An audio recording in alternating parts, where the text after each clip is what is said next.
Have we ever truly contemplated the profound geological and historical weight of the peaks that define our skyline? Among the most significant wonders, Jungfrau stands as a titan of the Bernese Oberland. What does it signify for a landscape to remain a virgin queen in an era of relentless exploration?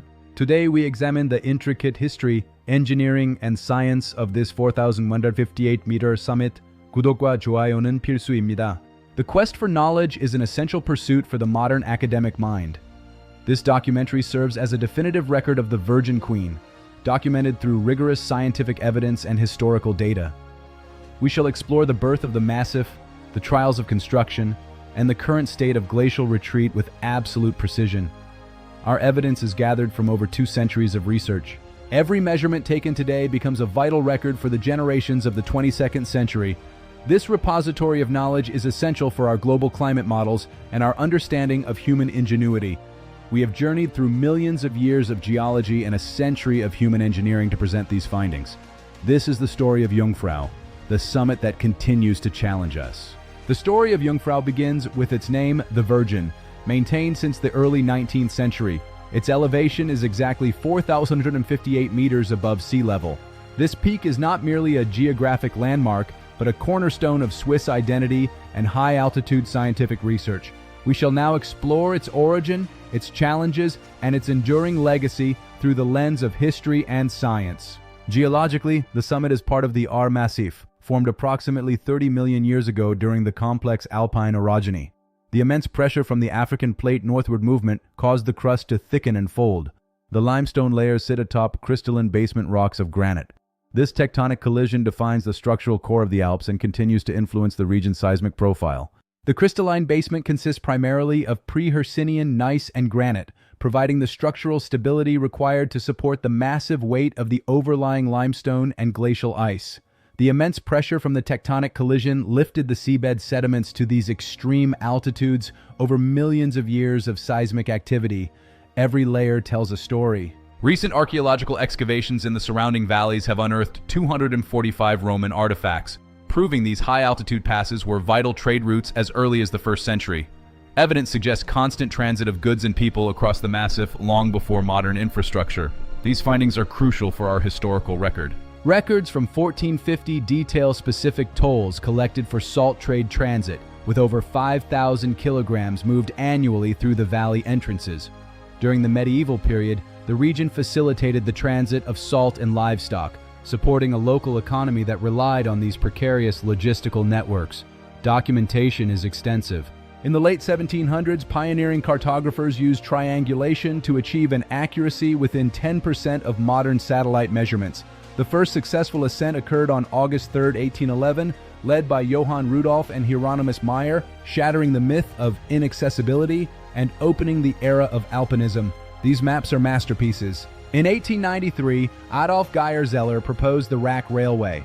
Construction commenced in 1896, with over 100 workers who braved extreme conditions. The tunneling advanced at only 3 meters per day through hard limestone and gneiss. The project cost 16 million Swiss francs by completion in 1912, establishing the highest station in Europe. The Sphinx Observatory, opened in 1931, withstands wind speeds of 250 kilometers per hour. The Aletsch Glacier contains 27 billion cubic meters of ice, but loses 1.3% of its volume annually. Hydroelectric plants fueled by meltwater provide 60% of the canton's renewable energy. We monitor 1,500 species of flora and fauna. Sensors track permafrost stability with millimeter precision. Each year, 1 million tourists generate revenue, but also necessitate treatment of 500,000 liters of wastewater daily. This repository is essential for the global climate models of the 22nd century. Every rock face is monitored for stability as the ice melts. The infrastructure is a feat of 20th century engineering maintained by 21st century technology. The biodiversity of the region includes 1,500 species of flora and high-altitude fauna, including the alpine ibex, which has seen a 20% population increase due to conservation efforts. We must also consider the 12 hydroelectric power stations that utilize the meltwater. Every measurement taken today becomes a vital record for the future. This massive repository of knowledge remains our primary tool for protecting this unique ecosystem. The geological surveys continue to discover new mineral deposits in the deep crystalline layers. Stratigraphic analysis of ice layers reveals volcanic ash deposits from thousands of miles away. Over 500 individual research projects are conducted annually at the station. This is the top of Europe for both tourists and science. The socio-economic analysis reveals that tourism employs 40% of the local population.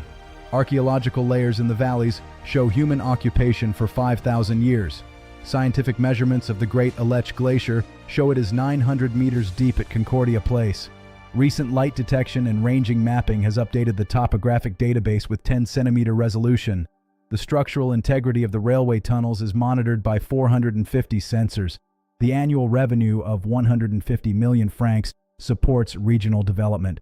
Wastewater treatment at 3,400 meters utilizes advanced filtration. The IPCC reports rely on this atmospheric data. Every rockfall is documented. The science of the Alps is the science of our planet's future. We have journeyed through millions of years of geology and a century of human ingenuity. The Virgin Queen remains a testament to our desire to reach unreachable heights and understand our world. This documentary has provided the evidence and data required to appreciate this landscape's true value. We must protect this heritage. I hope this exploration has enriched your perspective on our natural world. May your own journeys be filled with the same wonder we found today among these eternal snows. This has been a definitive examination of the Jungfrau Massif and its scientific importance. May we meet again. God bless you all. Thank you for your time and your curiosity. It has been a privilege to present these findings. 구독과 좋아요를 눌러주세요. 감사합니다. Please like and subscribe. Thank you for watching this long-form documentary. This concludes our academic examination. Good luck to you.